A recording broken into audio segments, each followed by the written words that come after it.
dears, welcome back to Zeitgeist Tuto. It's me, Namita Das. അപ്പോൾ ഇന്ന് നമ്മൾ നോക്കാൻ പോകുന്നത് ദ പ്രോസസ് ഓഫ് റൈറ്റിങ്ങിലെ ബാക്കി വരുന്ന ആ ഒരു പോർഷനാണ്. അപ്പോൾ കഴിഞ്ഞ ക്ലാസ്സിൽ പ്രീ റൈറ്റിംഗ് വരെയായിരുന്നു എടുത്തിട്ടുണ്ടായിരുന്നത്. അപ്പോൾ ഇനി അടുത്ത ടോപ്പിക്ക് നോക്കാം, brainstorming. In a general sense, brainstorming is a group activity conducted at the beginning of a project to generate ideas. In business and organizational context, brainstorming is used to generate innovative business ideas and sometimes to find ways to address problems, challenges, or conflicts.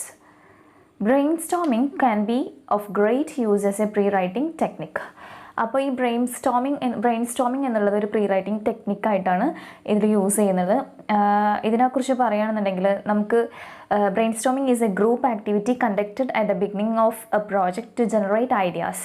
അതായത് ഒരു group activity ആണെന്നാണ് പറയുന്നത്. അതായത് എന്തെങ്കിലും നമ്മളൊരു ടോപ്പിക്കിനെ കുറിച്ച് പഠിക്കുകയാണെങ്കിൽ അല്ലെങ്കിൽ അതിനെക്കുറിച്ച് എഴുതാൻ പോവുകയാണെന്നുണ്ടെങ്കിൽ അതിൻ്റെ തുടക്കത്തിൽ നമ്മൾ ചെയ്യുന്ന ഒരു ആക്ടിവിറ്റിയാണ് ഈ ബ്രെയിൻസ്റ്റോമിംഗ്. ഇത് വളരെ എഫക്റ്റീവായിട്ടുള്ള ഒരു ആക്ടിവിറ്റിയാണ്.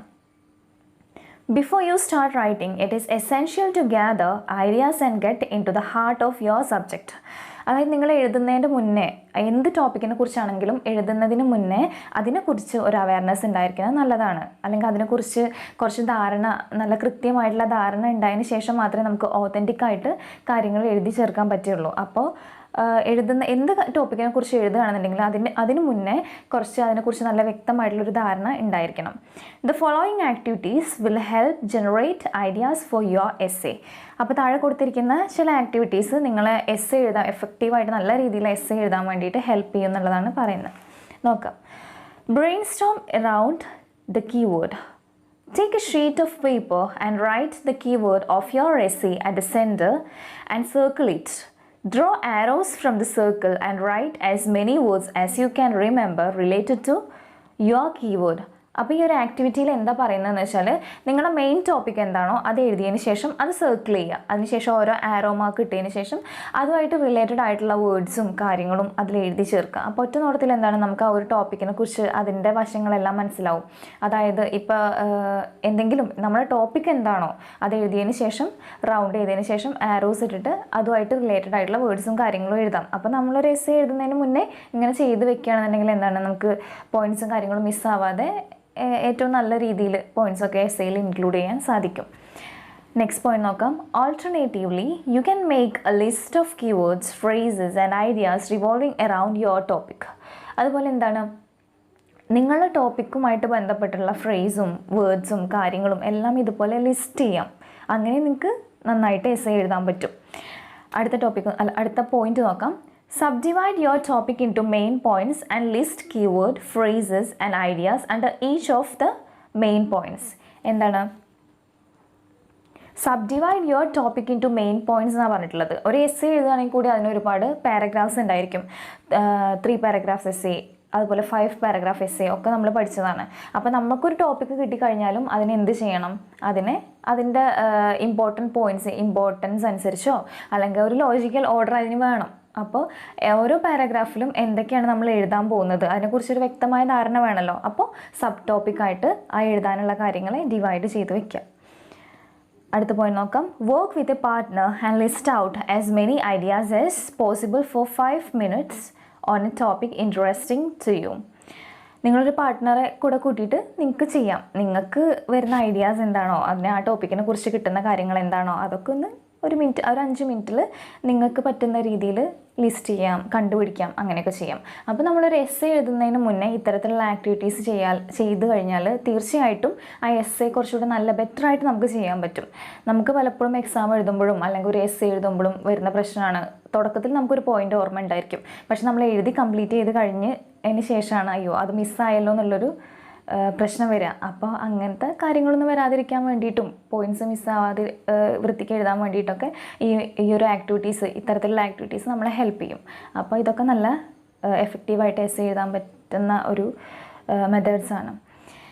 ഇനി നെക്സ്റ്റ് ടോപ്പിക്ക് നോക്കാം. Organising and outlining.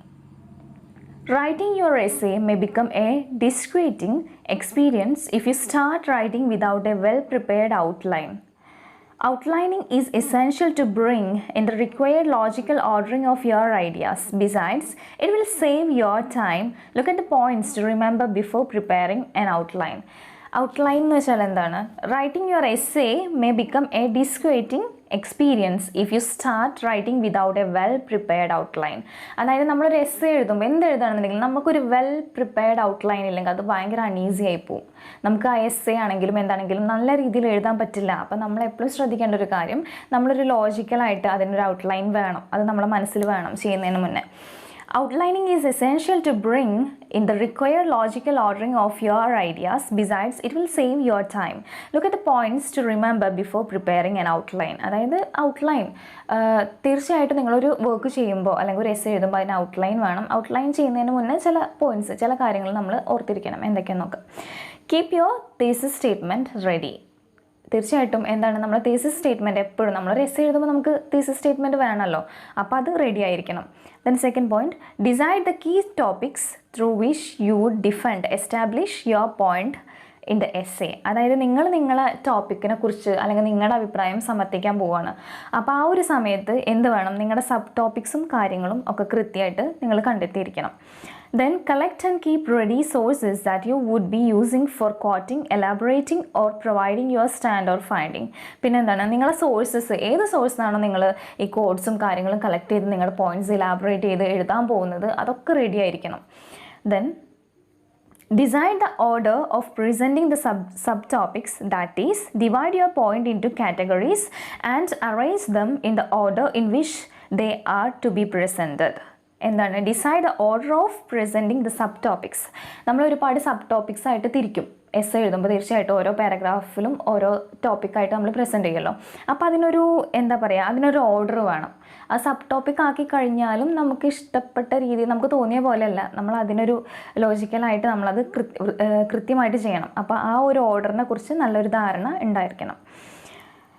Then finally, put everything together using a method convenient to you. It is always better to use illustrations for your outline. എന്താണ് ഇല്ലസ്ട്രേഷൻ? നിങ്ങൾക്ക് യൂസ് ചെയ്യാം. കൃത്യമായിട്ട് നിങ്ങൾക്ക് അതിനെക്കുറിച്ച് നിങ്ങൾക്ക് കൺവീനിയൻ്റ് ആയിട്ടുള്ളൊരു മെത്തേഡിൽ വേണം ഇതൊന്ന് അവസാനിപ്പിക്കാൻ. അതായത് ഇതിൻ്റെ ഈ ഒരു എസ്സേ കംപ്ലീറ്റ് ചെയ്യാൻ വേണ്ടിയിട്ട് അല്ലെങ്കിൽ ഇത് വൃത്തിയായിട്ട് ചെയ്യാൻ വേണ്ടിയിട്ട്. അപ്പോൾ ഇത്രയും കാര്യങ്ങൾ ശ്രദ്ധിച്ചു കഴിഞ്ഞാൽ നമ്മൾ എസ്സേ ഒന്നുകൂടി നന്നാക്കാമെന്നാണ് പറയുന്നത്. There is no set format for preparing outlines. You may devise your own pattern or follow any one of the patterns provided by your instructor. Here is a sample outline format. നിങ്ങളുടെ text ബുക്കിൽ തന്നെ page number 48 ഒരു sample essay format കൊടുത്തിട്ടുണ്ട്, ഒരു outline format കൊടുത്തിട്ടുണ്ട്. അതിന് പ്രത്യേകിച്ച് ഇന്ന രീതിയിൽ തന്നെ എഴുതണം അല്ലെങ്കിൽ ഇന്ന രീതിയിൽ തന്നെ ഫോളോ ചെയ്യണമെന്നൊന്നുമില്ല. നിങ്ങളുടെ ഇൻസ്ട്രക്ടർ പറയുന്നതിനനുസരിച്ച് ചെയ്യാം, അല്ലെങ്കിൽ നിങ്ങൾക്ക് നിങ്ങളെ മനസ്സിൽ തോന്നുന്ന രീതിയിൽ നല്ലതാണെന്ന് തോന്നുന്ന രീതിയിൽ ചെയ്യാം. ഒരു എക്സാമ്പിൾ ഇതിൽ കൊടുത്തിട്ടുണ്ട്, അപ്പോൾ അതൊന്ന് ചെക്ക് ചെയ്യാം. Okay, the next topic, writing A thesis statement. Thesis statement is the backbone of your essay. It holds together the different sections in an essay and enables your reader to stay focused. Usually introduce the opening paragraph. A thesis statement allows the reader to know what the essay is about. Then by presenting your thesis statement at the beginning of your essay, you are arranging your essay in inverted pyramid style. Then that is, the key idea of your essay are arranged in the order of their importance, where more important ideas are followed by less important one. എന്താണ് ഒരു thesis statement എന്ന് പറഞ്ഞാൽ ഷുവറായിട്ടും statement is a backbone of an essay. കാരണം ഒരു essay എന്ന് പറഞ്ഞാൽ എന്താ, ഒരു തീസിസ് സ്റ്റേറ്റ്മെൻറ്റ് എന്തെങ്കിലും ഒരു ടോപ്പിക്കിനെ കുറിച്ച് നമ്മളെ കാര്യങ്ങളും ഒപ്പീനിയൻസും കാര്യങ്ങളും എഴുതി അതിനെ പ്രൂവ് ചെയ്യുക, ആ ഒരു രീതിയിലേക്കാണ് പോകേണ്ടത്. ഇവിടെ എന്താ പറയുന്നത്, അതുപോലെ തന്നെ ഒരു എസ്സേൻ്റെ ബാക്ക് ബോൺ ആണ് ഈ ഒരു തീസിസ് സ്റ്റേറ്റ്മെൻറ്റ് എന്ന് പറയുന്നുണ്ട്. അതായത് തീസിസ് സ്റ്റേറ്റ്മെൻറ്റ് എവിടെയാണ് നമ്മൾ ഇൻട്രൊഡ്യൂസ് ചെയ്യുക, ആ ഇൻട്രൊഡക്ടറി പാരഗ്രാഫ് തന്നെ നമ്മളത് ചെയ്യും. ഇതൊരു ഇൻവേർട്ടഡ് പിരമിഡ് സ്റ്റൈലിനൊക്കെ വെച്ചിട്ട് കമ്പയർ ചെയ്യുന്നുണ്ട്. ഇൻവേർട്ടഡ് പിരമിഡ് സ്റ്റൈലിൽ എന്താണ് ഇമ്പോർട്ടൻ്റ് ആയിട്ടുള്ള പോയിൻറ്റ്സ് വരും, പിന്നെ ലെസ് ഇമ്പോർട്ടൻ്റ് ആയിട്ടുള്ള താഴേക്ക് വരും. അപ്പോൾ അതുപോലെ നമ്മൾ ഇൻട്രൊഡക്ടറി പാരഗ്രാഫിൽ തന്നെയാണ് സാധാരണ തീസിസ് സ്റ്റേറ്റ്മെൻറ്റ് ചേർക്കാറ്. അത് വായിക്കുമ്പോഴേ നമുക്ക് മനസ്സിലാക്കാമല്ലോ ഇത് എന്തിനെക്കുറിച്ചാണ്, നമുക്ക് ഇൻട്രസ്റ്റിംഗ് ആയിട്ടുള്ള ടോപ്പിക്കാണോ, അങ്ങനെ എല്ലാ കാര്യങ്ങളും അറിയാൻ സാധിക്കും. അപ്പോൾ ഒരു എസ്സേയിൽ ഏറ്റവും ഇമ്പോർട്ടൻ്റ് ആയിട്ടുള്ള ഒരു കാര്യമാണ് തീസിസ് സ്റ്റേറ്റ്മെൻറ്റ്. അതുമായിട്ട് ബന്ധപ്പെട്ടിട്ടാണ് നമ്മളൊരു എസ്സേ എഴുതാറ്. ആ ഒരു തീസിസ് സ്റ്റേറ്റ്മെൻറ്റും ആയിട്ട് ബന്ധപ്പെട്ടുള്ള കാര്യങ്ങളാണ്. അതിലൂടെയാണ് ഒരു എസ്സേ ഉണ്ടായി വരുന്നത്. അപ്പോൾ അത് അത്രയും ഇമ്പോർട്ടൻ്റ് ആണ്. Then the process of identifying and presenting a thesis statement involves the following. നോക്കാം. A thesis emerges from your topic or broad area identified for writing. When you limit your topic to a workable range, you can start developing your thesis. You can derive your thesis statement by asking yourself questions about the key aspect of your topic. എങ്ങനെയാണ് ഒരു thesis statement ഉണ്ടായി വരിക? ഇപ്പോൾ നമ്മൾ ഒരു essay എഴുതാൻ വേണ്ടിയിട്ട് അല്ലെങ്കിൽ ഒരു പ്രോജക്റ്റോ അല്ലെങ്കിൽ അങ്ങനെ എന്തെങ്കിലും ഒരു റിസർച്ച് എന്തെങ്കിലും ചെയ്യാൻ വേണ്ടിയിട്ട് നമ്മളൊരു ബ്രോഡ് ഏരിയ സെലക്ട് ചെയ്യാണ്. ആ ഒരു ബ്രോഡ് ഏരിയ സെലക്ട് ചെയ്താൽ മാത്രമേ നമുക്ക് അതിനൊരു thesis statement ഉണ്ടാക്കിയെടുക്കാൻ പറ്റില്ല. ഇപ്പോൾ ഫെസ്റ്റിവൽസിനെ കുറിച്ച് പറയുകയാണെന്നുണ്ടെങ്കിൽ ഒരു എക്സാമ്പിൾ പറയാനുള്ള ഒരു ഫെസ്റ്റിവൽസിനെ കുറിച്ച് എന്തോ ഒരു ഫെസ്റ്റിവൽസ് ഉണ്ട്, ഓണം, അങ്ങനെ ഒരുപാട് ഫെസ്റ്റിവൽസ് ഉണ്ട്. അപ്പോൾ നമ്മൾ എന്താ ചെയ്യേണ്ടത്? നമുക്കൊരു ഏരിയ വേണം. അതായത് വലിയൊരു ബ്രോഡായിട്ടുള്ള കാര്യത്തിൽ നിന്ന് നമ്മൾ എവിടെയാണോ ഫോക്കസ് ചെയ്യേണ്ടത് അത് കണ്ടെത്തണം. അങ്ങനെ ഒരു ടോപ്പിക്ക് സെലക്ട് ചെയ്തതിന് ശേഷം അത് ഐഡൻറ്റിഫൈ ചെയ്തതിന് ശേഷം നമുക്ക് നമ്മളോട് തന്നെ ക്വസ്റ്റ്യൻസ് ചോദിക്കാം. അതായത് ഒരുപാട് ക്വസ്റ്റ്യൻസ് വരുമ്പോഴാണല്ലോ അതിന് ആൻസർ വരുന്നത്. അപ്പോൾ അങ്ങനെ ക്വസ്റ്റ്യൻസ് ചോദിച്ച് നമുക്ക് ആ ക്വസ്റ്റ്യന് ഉത്തരം കണ്ടെത്തിക്കൊണ്ട് നമുക്ക് അതിൽ തന്നെ തീസിസ് സ്റ്റേറ്റ്മെൻറ്റ് കണ്ടെത്താം. ഒരു നല്ലൊരു എസ്സേ അല്ലെങ്കിൽ ഒരു പ്രോജക്റ്റ് ചെയ്യാൻ പറ്റുന്നതേ ഉള്ളൂ. Next point, the ideal length of thesis statement is 1 or 2 sentences. You can even have more than one thesis in an essay. There is no strict rules on the position of your thesis within your introductory paragraph. എന്താണ് സാധാരണ ഒരു ideal thesis statement പറഞ്ഞാൽ 1-2 സെൻറ്റൻസിൽ ഒതുങ്ങുന്നതാണ്. അതിന് introductory പാരഗ്രാഫിലൊരു ഇന്ന സ്ഥലത്ത് വേണമെന്നൊരു പ്രത്യേക റൂളും കാര്യമില്ല. അത് പറയുന്നുണ്ട്, there is no strict rule on the position of your thesis within your introductory paragraph. Okay. Next point, a thesis statement reveals the standpoint of the writer. Your thesis statement reveals your way of looking at the topic. എന്താണ് ഇപ്പോൾ ഒരുപാട് പേര് ഇപ്പോൾ എക്സാമിനാണെങ്കിലും ഒരു question ഉണ്ടെന്നുണ്ടെങ്കിലും 50 കുട്ടികൾ ഉണ്ടെന്നുണ്ടെങ്കിൽ different ആയിരിക്കും. മിക്കവാറും മെജോറിറ്റി ആൾക്കാരുടെയും ഒരു വ്യൂ പോയിൻറ്റ്സ്, നമ്മുടെ പെർസെപ്ഷൻ, അതൊക്കെ അനുസരിച്ചാണ് ഒരു എസ്സേ നമ്മൾ കംപ്ലീറ്റ് ചെയ്യാറ് അല്ലെങ്കിൽ ഒരു എസ്സേ എഴുതി വരാറ്. അപ്പോൾ അങ്ങനെ ചിന്തിക്കുമ്പോൾ ഒരു തീസിസ് സ്റ്റേറ്റ്മെൻറ്റ് എന്ന് പറഞ്ഞാൽ അത് തീസിസ് സ്റ്റേറ്റ്മെൻറ്റ് വായിക്കുമ്പോൾ തന്നെ നമുക്ക് ഒരാളുടെ ആ ഒരു റൈറ്ററുടെ സ്റ്റാൻഡ് അറിയാം. കാരണം നമ്മൾ ആ ടോപ്പിക്ക് മാത്രമല്ലല്ലോ. അപ്പോൾ 1-2 സെൻറ്റൻസിലാണെന്നുണ്ടെങ്കിൽ നമുക്ക് അതിനെക്കുറിച്ചൊരു എന്താണ് ഇവരുടെ ആ ഒരു വ്യൂ പോയിൻ്റ് എന്നൊരു ഐഡിയ കിട്ടാൻ ചാൻസ് ഉണ്ട്. ഇപ്പോൾ എന്ത് ടോപ്പിക്കാണെന്നുണ്ടെങ്കിലും അതിന് വേണ്ടിയിട്ട് പറയുന്ന, അതിന് അഗെയിൻസ്റ്റ് ആയിട്ട് പറയുന്ന ആൾക്കാരുണ്ടായിരിക്കാം. അപ്പോൾ നമ്മൾ ഓരോരുത്തരും ഡിഫറെൻ്റ് ആണ്. അപ്പോൾ അതിനനുസരിച്ച് നമ്മുടെ എസ്സേ മാറി വരാം. അതാ പറയുന്നത്. Your thesis statement needs to be expressive of the tone and purpose of your essay. നിങ്ങൾ ഈ ഒരു തീസിസ് സ്റ്റേറ്റ്മെൻറ്റ് വായിച്ചാൽ തന്നെ നിങ്ങൾ ആ ഒരു എസ്സേൻ്റെ ടോണും കാര്യങ്ങളും ഏത് രീതിയിലാണ് അത് പോകുക അതൊക്കെ മനസ്സിലാക്കാൻ സാധിക്കണം. Next point, you may start writing the first draft of your paper with a working thesis. A working thesis is a rough draft of the thesis statement. ഇവിടെ പ്രത്യേകം ശ്രദ്ധിക്കുക, a working thesis is the rough draft of a thesis statement, or thesis statement rough draft, which can be modified to suit your purpose and audience as you progress. പിന്നെ എന്താണ്, which can be modified. നിങ്ങൾ ആ ഒരു rough draft നിങ്ങൾക്ക് വേണമെങ്കിൽ modify ചെയ്യാം. കാരണം നമ്മളിത് ചെയ്യുന്ന ആ ഒരു എസ്സേ എഴുതുന്ന അല്ലെങ്കിൽ ആ ഒരു പ്രോജക്റ്റ് ചെയ്യുന്ന ടൈമിൽ നമുക്കത് ഒന്ന് മോഡിഫൈ ചെയ്യണമെന്ന് തോന്നിക്കഴിഞ്ഞാൽ അത് ചെയ്യാൻ സാധിക്കും. In order to maintain academic style, avoid using highly judgmental, vague, broad, dogmatic, categorical and overstated statement as your thesis statement. അതായത് ഒരു അക്കാഡമിക് സ്റ്റൈൽ മെയിൻറ്റെയിൻ ചെയ്യാൻ വേണ്ടിയിട്ട് ഒരുപാട് ബ്രോഡായിട്ടുള്ള അങ്ങനെ ഒരുപാട് കോംപ്ലിക്കേറ്റഡ് ആയിട്ടുള്ള അത്തരത്തിലുള്ള തീസിസ് സ്റ്റേറ്റ്മെൻറ്റൊക്കെ ഒഴിവാക്കാൻ ശ്രദ്ധിക്കുക. ഇതിൽ എക്സാമ്പിൾ കൊടുത്തിട്ടുണ്ട്, all street dogs are dangerous and it is necessary to sterilise them. അപ്പോൾ ഒരുപാട് ലോങ് ആയിട്ട് ഒരുപാട് ബ്രോഡായിട്ടുള്ള കാര്യങ്ങളൊക്കെ അവോയ്ഡ് ചെയ്യാൻ ശ്രദ്ധിക്കാം. Next point, a thesis statement is not a mere announcement of broad area of essay. The following statement is an example of announcement which cannot be considered as thesis. അപ്പോൾ ഈ പോയിന്റിൽ പറയുന്നത് എന്താണെന്ന് വെച്ചാൽ, ഒരു തീസിസ് സ്റ്റേറ്റ്മെൻറ്റ് എന്ന് പറഞ്ഞാൽ ഒരിക്കലും ഒരു ബ്രോഡ് ഏരിയനെ കുറിച്ചുള്ള നിങ്ങളുടെ പ്രോജക്റ്റിൽ നിങ്ങൾ ആഡ് ചെയ്യാൻ ഉദ്ദേശിക്കുന്ന ആ ഒരു ബ്രോഡ് ഏരിയനെ കുറിച്ചുള്ള ആ ഒരു അനൗൺസ്മെൻറ്റ് മാത്രമല്ല. നമുക്കത് വായിച്ചു കഴിഞ്ഞാൽ ഉറപ്പായിട്ടും ഈ ഒരു റൈറ്ററുടെ സ്റ്റാൻഡ് എന്താണ് എന്നുള്ളത് ക്ലിയർ ആയിട്ട് കിട്ടണം. എന്തെങ്കിലും ഒരു ബ്രോഡ് ഏരിയനെ കുറിച്ച് നമ്മൾ എഴുതി വെച്ച് കഴിഞ്ഞാൽ അതൊരിക്കലും തീസിസ് സ്റ്റേറ്റ്മെൻറ്റ് ആവില്ല. Okay. Next point, sentences indicating well-established facts cannot be treated as thesis statement. The following statements contain facts and therefore they cannot be used as thesis statement. There are many polluting factories along Ganga. എന്താണ് facts, ഒരു സെൻറ്റൻസിൽ facts ഉണ്ടെന്ന് കരുതിയിട്ട് അത് നമ്മൾ thesis statement ആയിട്ട് കണക്കാക്കണമെന്നില്ല. അതാണ് ഈ ഒരു പോയിന്റിൽ പറയുന്നത്. എക്സാമ്പിളും പറഞ്ഞിട്ടുണ്ട്.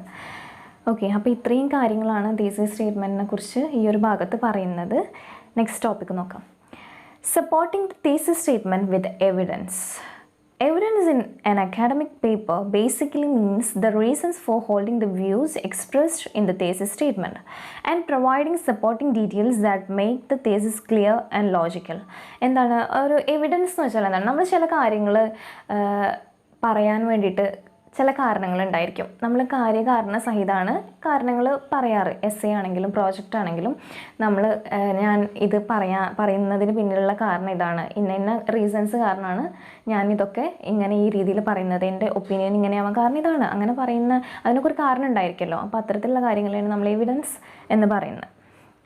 For instance, when you argue that ragging has widespread impact on youth, you are bound to explain why you think so. Evidence also include explanations, details, example, quotations from sources, opinions from experts, facts, statistics, illustrations, recounting of experiences and personal observations. എന്താണ്, നിങ്ങളൊരു കാര്യം പറഞ്ഞാൽ പോരെ, എന്തുകൊണ്ട് ഞാനിത് പറഞ്ഞു എന്നുള്ള കാര്യം കൂടി നിങ്ങൾ ഇതിലൂടെ പറയണം. അതിനാണ് നമ്മൾ എവിഡൻസ് എന്ന് പറയുക. എവിഡൻസിൽ ഇൻക്ലൂഡ് ചെയ്യുന്നത് explanations, details, examples, quotation from സോഴ്സുകളിൽ നിന്നുള്ള നമ്മൾ എടുക്കുന്ന കൊട്ടേഷൻ, അതുപോലെ ഒപ്പീനിയൻസ് ഫ്രം എക്സ്പേർട്സിനെ കൺസൾട്ട് ചെയ്ത് നമ്മൾ എടുക്കുന്ന അവരുടെ ഒപ്പീനിയൻസ് ആഡ് ചെയ്യാറുണ്ട്. ആ കാര്യങ്ങൾ facts, statistics, illustrations, recounting of experiences and personal observation, ഇത്തരത്തിലുള്ള കാര്യങ്ങളൊക്കെ എന്താണ് എവിഡൻസിൽ പെടും. അപ്പോൾ എവിഡൻസിന് വളരെ ഇമ്പോർട്ടൻ്റ് ആയിട്ടുള്ളൊരു റോള് നമ്മൾ എഴുതുമ്പോൾ ഉണ്ട്. Then the sources of your evidences are usually categorised as primary and secondary. രണ്ട് രീതിയിൽ ഈ എവിഡൻസിൻ്റെ സോഴ്സുകളെ കാറ്റഗറൈസ് ചെയ്യുന്നുണ്ട്. First one primary and second one secondary. The primary sources are the original or first source which you refer to in your essay. എന്താ primary sources എന്ന് പറഞ്ഞാൽ original or first sources അങ്ങനെയും പറയും. If your essay is on scientific experiment, you have conducted, the outcome of your experiment can be considered primary evidence. ഇപ്പോൾ scientific ആയിട്ടുള്ള കാര്യങ്ങളെക്കുറിച്ച് പറയുകയാണെന്നുണ്ടെങ്കിൽ അതിൽ എന്താണ് primary evidence. The outcome of your experiment can be considered as primary evidence. നിങ്ങളുടെ ആ ഒരു എക്സ്പെരിമെൻറ്റിൻ്റെ outcome നമുക്ക് പ്രൈമറി എവിഡൻസ് ആയിട്ട് കൺസിഡർ ചെയ്യാം എന്നാണ് പറയുന്നത്. Then if you are writing an essay on a novel, the quotations from the novels are your primary sources and essay written by others on the same novel are the secondary sources. എന്താണ് ഒരു എസ്സേയെക്കുറിച്ച്, ഒരു നോവലിനെ കുറിച്ച് നിങ്ങളൊരു essay എഴുതുകയാണെന്നുണ്ടെങ്കിൽ അതിനെക്കുറിച്ചുള്ളത് primary sources ആണ്. മറ്റൊരാൾ അതിനെക്കുറിച്ച് എഴുതിയിട്ടുള്ള എസ്സേന്ന് എടുത്തിട്ടുണ്ടെങ്കിൽ അത് സെക്കൻഡറി സോഴ്സ് ആയിട്ടാണ് കാണുന്നത്. Evidence drawn from the text of your study are called textual evidence. Evidence drawn from the text of your study, അതായത് poems, movies, dramas, novels, stories, ഇതിനൊക്കെ എടുത്തിട്ടുള്ള എവിഡൻസ് ആണെന്നുണ്ടെങ്കിൽ അതിന് ടെക്സ്റ്റുവൽ എവിഡൻസ് എന്നാണ് പറയുന്നത്. ഇമ്പോർട്ടൻ്റ് ആണ് textual evidence. Sources other than primary and secondary are referred to as tertiary sources. ഈ ഒരു പ്രൈമറി എവിഡൻസ് അതുപോലെ സെക്കൻഡറി ഇത് മാത്രമല്ല വേറൊരു എവിഡൻസും കൂടിയുണ്ട്, അതിന് ടെറിഷ്യറി സോഴ്സസ് എന്നാണ് പറയുന്നത്. In order to present your thesis in a convincing manner, you may require ample evidence to support thesis statements. എന്താണ് നിങ്ങളുടെ സ്റ്റേറ്റ്മെൻറ്റ് നല്ല ക്ലിയർ ആയിട്ട് വ്യക്തമായിട്ട് നിങ്ങൾക്ക് പ്രസൻറ്റ് ചെയ്യണം, കൺവിൻസിങ് ആയിട്ടുള്ള ആ ഒരു രീതിയിൽ നിങ്ങൾക്ക് പ്രസൻറ്റ് ചെയ്യണമെന്നുണ്ടെങ്കിൽ അതിന് വേണ്ടിയിട്ട് അത്യാവശ്യം നല്ല എവിഡൻസുകൾ വേണം, അതോടെ അതിൻ്റെ കൂടെ ഉണ്ടായിരിക്കണം. However, as discussed earlier, the reliability of your sources need to be verified before using it as evidence in your thesis. എന്താണ് എന്തെങ്കിലും കാര്യങ്ങൾ എവിടെന്നെങ്കിലും എടുത്തിട്ട് അത് എവിഡൻസ് ആണെന്ന് പറഞ്ഞിട്ട് യാതൊരു കാര്യമില്ല. അതിൻ്റെ എന്താ പറയുക റിലയബിലിറ്റി നിങ്ങൾ ചെക്ക് ചെയ്തതിന് ശേഷം മാത്രമാണ് അത് എവിഡൻസ് ആയിട്ട് കാണേണ്ടത്. The following is a list of sources for secondary materials in the order of their. ലിസ്റ്റൊക്കെ കൊടുത്തിട്ടുണ്ട്. Scholarly journals in your subject, books, scholarly essay from anthologies. അപ്പോൾ അത്തരത്തിലുള്ള സെക്കൻഡറി മെറ്റീരിയൽസിൻ്റെ ഒരു ലിസ്റ്റ് തന്നെ അതിൽ കൊടുത്തിട്ടുണ്ട്. അപ്പോൾ അതൊക്കെ ജസ്റ്റ് ഒന്ന് വായിച്ചു വിടാം, മനസ്സിലാക്കി വയ്ക്കാം. ഇനി അടുത്ത ടോപ്പിക്കിലേക്ക് പോകാം. വളരെ ഈസി ആയിട്ടുള്ള ടോപ്പിക്കാണ് റൈറ്റിംഗ് ഇൻട്രൊഡക്ടറി പാരഗ്രാഫ്. എന്താണ് ഇൻട്രൊഡക്ടറി പാരഗ്രാഫ്, എങ്ങനെയാണ് ഇൻട്രൊഡക്ടറി പാരഗ്രാഫ് എഴുതേണ്ടത്, അതിൽ വരുന്ന കണ്ടൻറ്റ്സ് എന്താണ്, കാര്യങ്ങളെല്ലാം നമ്മൾ മുന്നേ ഡിസ്കസ് ചെയ്തിട്ടുള്ളതാണ്. ജസ്റ്റ് ഒന്ന് നോക്കാം. Besides giving the main ideas and outline of your essay, The introductory or opening paragraph of an essay aims at grabbing the attention of your reader and make a few statements on the background. A simple and direct introductory paragraph serve the following functions. ഒരു introductory paragraph എന്ന് വെച്ചാൽ എന്താണ്? ഒരു introductory paragraph എന്ന് വെച്ചാൽ അതിനെക്കുറിച്ച് ഒരു എസ്സേനെ കുറിച്ച് നമുക്ക് എന്താണ് ഈ എസ്സേ കൊണ്ട് ഉദ്ദേശിക്കുന്നത്, അല്ലെങ്കിൽ എന്താണ് ഇതിൽ ഡിസ്കസ് ചെയ്യാൻ പോകുന്നത് എന്നൊക്കെ അതിനെക്കുറിച്ചൊക്കെ നല്ലൊരു ഐഡിയ തരും. പിന്നെ നമ്മൾ ഇൻട്രൊഡക്ടറി പാരഗ്രാഫ് എഴുതുമ്പോൾ ശ്രദ്ധിക്കേണ്ട ഒരു കാര്യം ഓപ്പണിംഗ് പാരഗ്രാഫാണ്. ഫസ്റ്റ് ഒരാളെ എസ്സേ വായിക്കുന്ന ഒരു പാരഗ്രാഫാണ്. അപ്പോൾ അതിനനുസരിച്ച് നമ്മൾ അതിൻ്റെ ഒരു ക്വാളിറ്റി മെയിൻറ്റെയിൻ ചെയ്യണം. അപ്പോൾ ഇത് നോക്കാം. Introduction paragraph serves the following functions. എന്തൊക്കെയാണെന്ന് നോക്കാം. Invite the attention of the reader. ഒരു വായനക്കാരൻ്റെ ഒരു ശ്രദ്ധ പിടിച്ചു പറ്റാൻ ഈ ഒരു ഇൻട്രൊഡക്ഷൻ പാരഗ്രാഫിന് സാധിക്കും. Next point, gives vital background information. ഇതിൻ്റെ ഒരു ബാക്ക്ഗ്രൗണ്ട് ഇൻഫോർമേഷൻ പ്രൊവൈഡ് ചെയ്യും. presents the thesis statement. thesis statement എന്താണോ അതിന് ഇതിലൂടെ പ്രസൻറ്റ് ചെയ്യും. പ്രൊവൈഡ്സ് ഔട്ട്ലൈൻ സ്റ്റേറ്റ്മെൻറ്റും ഇതിലൂടെ പ്രൊവൈഡ് ചെയ്യും. അപ്പോൾ ഇത്രയും കാര്യങ്ങളാണ് ഒരു ഇൻട്രൊഡക്ടറി പാരഗ്രാഫിൽ ശ്രദ്ധിക്കേണ്ട കാര്യം. പിന്നെ അതിൻ്റെ കുറച്ച് എക്സാമ്പിളും കാര്യങ്ങളും കൊടുത്തിട്ടുണ്ട്, അതൊന്ന് വായിച്ചു വിട്ടാൽ നന്നായിരിക്കും. The next topic, writing body paragraph. ഇനി അടുത്താണ് ഇതും ഡിസ്കസ് ചെയ്ത പോയതാണ്. ഇൻട്രൊഡക്ടറി പാരഗ്രാഫ് എന്താണ്, അതുപോലെ ബോഡി പാരഗ്രാഫ് എന്താണ്, ഇതൊക്കെ നമ്മൾ ഡീറ്റെയിൽഡ് ആയിട്ട് പറഞ്ഞു പോയതാണ്. അതുകൊണ്ട് കുറച്ചുകൂടി ഈസി ആയിരിക്കും. നോക്കാം. Paragraph in academic vocabulary refers to body paragraphs or the main paragraphs of an essay.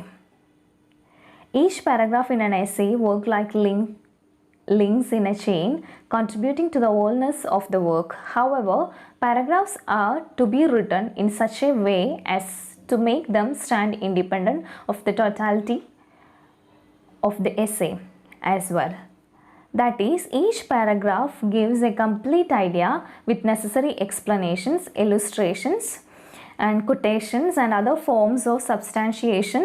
Remember the following points to make your understanding of paragraphs clearer. അപ്പോൾ ഇതിലെന്താ ബോഡി പാരഗ്രാഫ് എന്ന് വെച്ചാൽ തന്നെ എന്താണ് ബോഡി പാരഗ്രാഫ് എന്താണ്?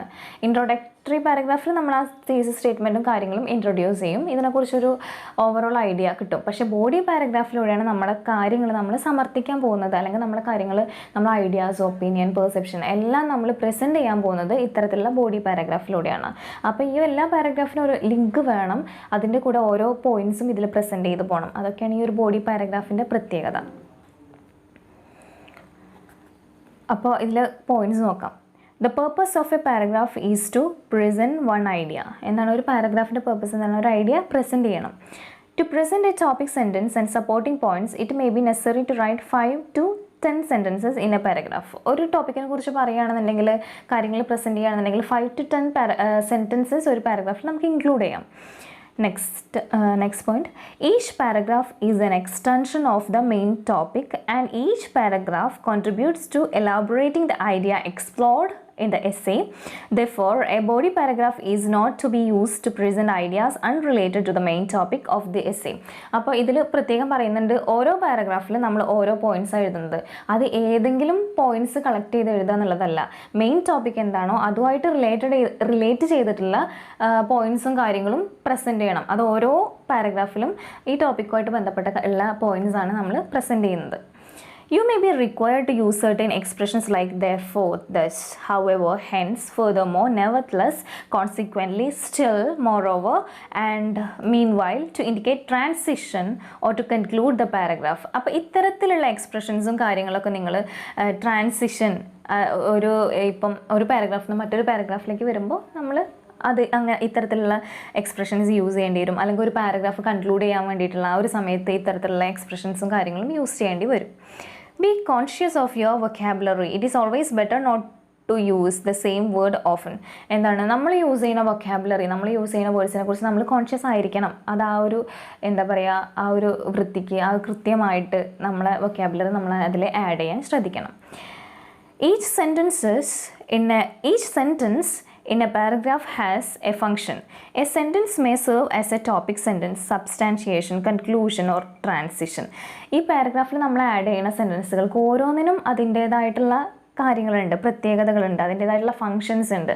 ഇപ്പം A sentence may serve as topic sentence, ചിലപ്പോൾ topic sentence ആയിട്ട് സെർവ് ചെയ്യുന്ന സെൻറ്റൻസുകൾ ഉണ്ടാവും. അതുപോലെ സബ്സ്റ്റാൻഷിയേഷൻ, കൺക്ലൂഷൻ ഓർ ട്രാൻസിഷൻ. അപ്പോൾ ഓരോ പാരഗ്രാഫിനും അതിൻ്റേതായിട്ടുള്ള ഫങ്ഷൻസ് ഉണ്ടായിരിക്കണം. അതൊക്കെ ശ്രദ്ധിച്ചിട്ട് വേണം ചെയ്യാൻ. Then, You are expected to take responsibility for all the statements you make in a paragraph while elaborating a point. അതായത് നിങ്ങളൊരു പോയിന്റ് ഇലാബറേറ്റ് ചെയ്യുമ്പോൾ ആ ഒരു പാരഗ്രാഫിൽ അല്ലെങ്കിൽ അതിനെക്കുറിച്ച് പറഞ്ഞിട്ടുള്ള ഒരു പാരഗ്രാഫിൽ നിങ്ങൾ യൂസ് ചെയ്തിട്ടുള്ള ഓരോ സെൻറ്റൻസിനും നിങ്ങൾ റെസ്പോൺസിബിൾ ആണ്, നിങ്ങൾക്ക് അതിൻ്റെ റെസ്പോൺസിബിലിറ്റി ഉണ്ട്. അപ്പോൾ അത് മനസ്സിലാക്കിക്കൊണ്ട് വേണം എഴുതാൻ. എക്സാമ്പിളും കാര്യങ്ങളും കൊടുത്തിട്ടുണ്ട്. അപ്പോൾ ജസ്റ്റ് ഒന്ന് വായിച്ചു വിട്ട് പോവാം. ദെൻ നെക്സ്റ്റ് ടോപ്പിക്ക് നോക്കാം. Writing concluding paragraph. Concluding paragraph എന്താണ്? അത് എല്ലാവരും ഈസിയാണ്. ഇൻട്രൊഡക്ടറി പാരഗ്രാഫ്, തീസിസ് പാരഗ്രാഫ്, അതുപോലെ കൺക്ലൂഡിങ് പാരഗ്രാഫ് നോക്കാം. As stated earlier, the conclusion paragraph is the last paragraph of your essay. എല്ലാവർക്കും അറിയുന്ന കാര്യമാണ്. കൺക്ലൂഷൻ എന്താണ്? ആ ലാസ്റ്റിലുള്ളതാണ്. അപ്പോൾ കൺക്ലൂഷൻ പാരഗ്രാഫ് എന്ന് പറഞ്ഞാൽ അതിൽ ഫൈനൽ പാരഗ്രാഫ്. ഒരു എസ്സേയിലെ ഒരു പ്രോജക്റ്റിലൊക്കെ ഫൈനൽ പാരഗ്രാഫിനെ അല്ലെങ്കിൽ ഫൈനൽ റൈറ്റിങ്ങിനെയാണ് നമ്മൾ എന്ത് പറയുന്നത്? Conclusion, concluding paragraph. You are expected to restate your thesis statement given in the introduction, summarizes the point through which you explain your thesis statement in the body paragraphs and finish your essay with a concluding remark. ഈ ഒരു കൺക്ലൂഷനിൽ ശ്രദ്ധിക്കേണ്ട ഒരു കാര്യം, നിങ്ങൾ ആദ്യം introduce ചെയ്തിട്ടുള്ള ഒരു thesis statement ഉണ്ട്, അതൊന്നുകൂടി എടുത്ത് പറയണം. അതുപോലെ നിങ്ങൾ ഓരോ പാരഗ്രാഫിലും പറഞ്ഞിട്ടുള്ള കാര്യങ്ങൾ കൺക്ലൂഡ് ചെയ്യണം. ആ ഓരോ സെൻറ്റൻസുകളും കൂട്ടിച്ചേർത്ത് നിങ്ങളുടെ കൺക്ലൂഷനിലേക്ക് ഈ ഒരു കൺക്ലൂഡിങ് പാരഗ്രാഫിലൂടെ എത്തണം എന്നാണ് പറയുന്നത്. Note the features of the conclusion. കൺക്ലൂഷൻ്റെ ചില ഫീച്ചേഴ്സ് കൊടുത്തിട്ടുണ്ട്. First one, usually opens with a transitional word or phrase. Example, to conclude, to sum up, in summary, in conclusion, finally. ഇത്തരത്തിലുള്ള എക്സ്പ്രഷൻസ്, ട്രാൻസിഷൻ വേർഡ്സ്, അപ്പോൾ അത്തരത്തിലുള്ള കാര്യങ്ങൾ use ചെയ്തിട്ട് നിങ്ങൾക്കത് open ചെയ്യാം. Second point, returns to the main point of the essay by restating or rephrasing the thesis statement. എന്താണ് വേണ്ടത്? ഈ ഒരു കൺക്ലൂഷനിലൂടെയാണ്, കൺക്ലൂഷനിൽ നിന്നാണ് നമ്മൾ എന്താണ് നമ്മൾ കണ്ടെത്തിയിട്ടുള്ളത് എന്നുള്ള കാര്യം മനസ്സിലാക്കുന്നത്. അപ്പോൾ നിങ്ങൾ ഇൻട്രൊഡക്ടറി പാരഗ്രാഫിൽ പറഞ്ഞിട്ടുള്ള കാര്യം ആ ഒരു തീസിസ് സ്റ്റേറ്റ്മെൻറ്റ് റീസ്റ്റേറ്റ് ചെയ്യേണ്ടതായിട്ടുള്ള ആവശ്യം ഇതിൽ വരും.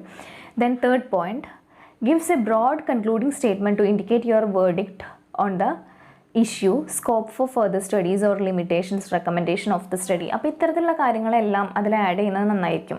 Use a broad concluding statement to indicate your verdict on the issue, scope for further studies or limitation, recommendations of the study. Recommendations of the study അതിനെക്കുറിച്ചുള്ള കാര്യങ്ങൾ ഡീറ്റെയിൽസ് കംപ്ലീറ്റ്ലി കൊടുക്കുന്നത് നന്നായിരിക്കും. Further സ്റ്റഡീസിന് വേണ്ടിയിട്ട് ഇത് എത്രത്തോളം ഇമ്പോർട്ടൻ്റ് ആണ്, അതുപോലെ ഇതിൻ്റെ ലിമിറ്റേഷൻസും കാര്യങ്ങളും ഈ ഇഷ്യൂവിനെ കുറിച്ചുള്ള നിങ്ങളെ ഒരു കാഴ്ചപ്പാട്, ഇതിൻ്റെ കംപ്ലീറ്റ് ഡീറ്റെയിൽസ് എല്ലാം ഇതിൽ കൊടുക്കുന്നത് നന്നായിരിക്കും. അപ്പോൾ ഈ ഒരു ഇതുമായിട്ട് റിലേറ്റഡ് ആയിട്ടുള്ള എക്സാമ്പിൾ കൊടുത്തിട്ടുണ്ട്. അപ്പോൾ അതും വായിച്ച് വിടുക. അപ്പോൾ ഇത്രയും കാര്യങ്ങളാണ് ദ പ്രോസസ് ഓഫ് റൈറ്റിംഗ് എന്നുള്ള ഈ ഒരു ചാപ്റ്ററിൽ പറയുന്നത്. അപ്പോൾ ഇത് മനസ്സിലായിട്ടുണ്ടെന്ന് വിചാരിക്കുന്നു.